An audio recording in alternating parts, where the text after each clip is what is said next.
The receipt lay on the table like a quiet accusation. $0. Not even a single coin. Just a blank space where hope usually lived. For Marisol Hayes, standing in the middle of a busy diner with the hum of clinking plates and the smell of coffee in the air, that empty line felt heavier than the entire shift she'd worked. She took a slow breath, steadying herself, because this wasn't just about money, it was about another reminder that life rarely showed mercy to people already stretched thin. Before we go deeper into Marisol's story, if you believe in kindness, second chances, and the quiet power of doing the right thing, please take a moment to like this video, comment, share it with someone who needs hope today, and subscribe to Kindness Corner. And tell us in the comments, where are you watching from?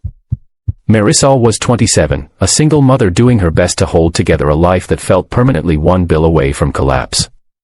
She worked double shifts at a classic roadside diner just outside Cedar Ridge, a town that lived somewhere between forgotten and overlooked. Her mornings began before sunrise, packing snacks and coloring books for her 4-year-old daughter, Ilara, who spent the day with a kind neighbor while Marisol poured coffee for strangers who rarely learned her name. She wore exhaustion like a second uniform, stitched invisibly into her apron.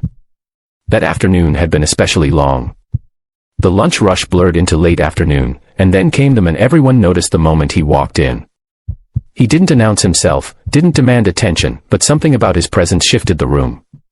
He wore a tailored coat, carried himself with quiet authority, and spoke politely but sparingly. His name, printed on the credit card slip later, was Grant Hollowell, a name Marisol didn't recognize, though many in the world did. A billionaire, though she wouldn't learn that until much later. Marisol treated him like she treated everyone else. She refilled his coffee before he asked, brought his meal exactly as ordered, and checked in once more than usual because something about his distant gaze made her worry he might need something. He nodded, thanked her softly, and ate in silence. When he finished, he placed his utensils neatly together, slid out of the booth, and left without another word. When Marisol returned to clear the table, she saw the receipt. Total paid. Tip, $0. Her chest tightened, not with anger, but with that familiar sinking feeling. She thought about the grocery list taped to her fridge at home, the school supplies Ilara needed, the rent due in 10 days. She swallowed hard, reminding herself that kindness wasn't transactional. She wiped the table carefully, stacking the plate, when something stopped her.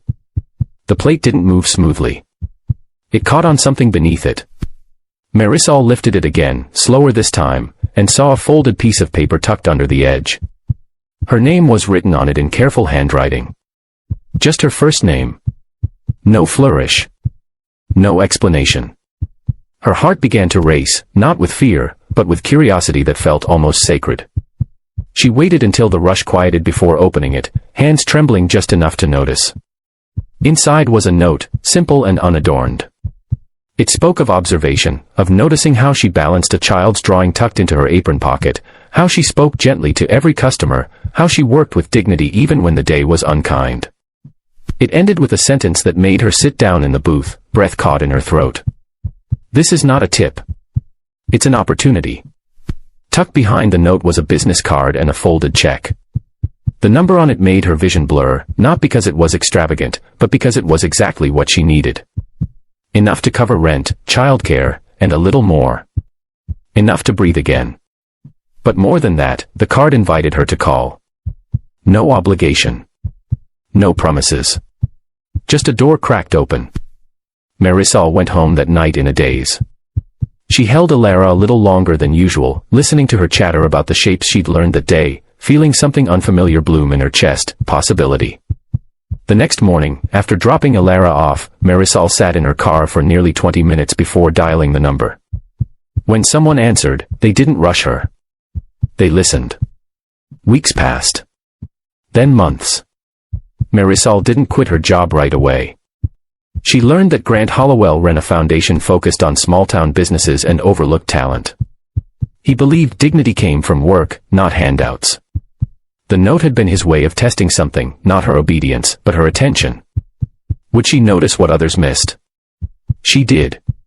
Through mentorship, training, and resources she never imagined having access to, Marisol discovered she had a knack for organization and leadership. The diner owner noticed too, offering her more responsibility. Eventually, with guidance and a modest grant from the foundation, Marisol helped modernize the diner's operations, turning it into a community hub that hired other parents juggling work and family. Years later, Marisol stood in the same diner, now brighter, busier, and filled with laughter.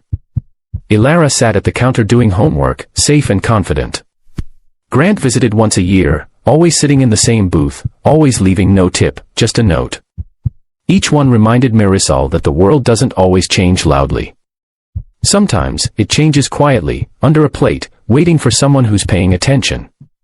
If this story touched your heart even a little, please take a moment now to like this video, share it with someone who believes in kindness, and stay with us by subscribing to Kindness Corner. Your support helps stories like this reach people who need them. Before we end, we have a special request. Please comment below with one word that describes how this story made you feel. And tell us where you're watching from. Your words matter more than you know. Because sometimes, what looks like nothing, changes everything.